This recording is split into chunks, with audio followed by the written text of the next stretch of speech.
ତାକୁ ସବୁ ଭଲ ଲାଗୁନି କି ଚୁପ୍ ରହୁଛି। ତାର ବି ଗୋଟେ କାରଣ ଅଛି। ସେ ବଡ ହଉଛି ବାପା ମା ଛେଉଣ୍ଡ, ମାମୁଁ ଘରେ ରହିକି ବଡ ହେଇଛି।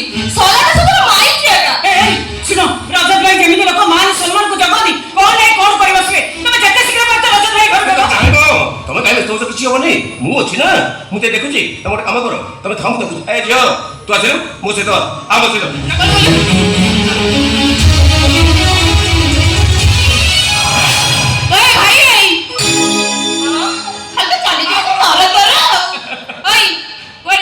କଣ ବେ ସବ କେମିତି ବାହାଘର ବନ୍ଦ ହବ ମୁଁ ଦେଖିବେ।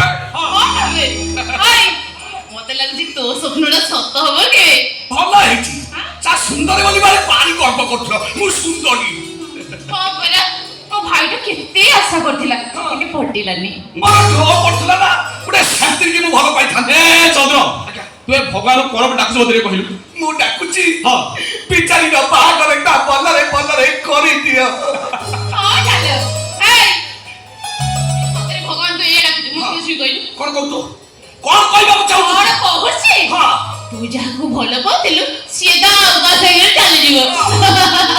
ତୁ ଯେମିତି ଭୁଲିଗଲୁ ମୋଠୁ ଦେହକୁ, ତୁ ସେମିତି ଭାଙ୍ଗି ଯା।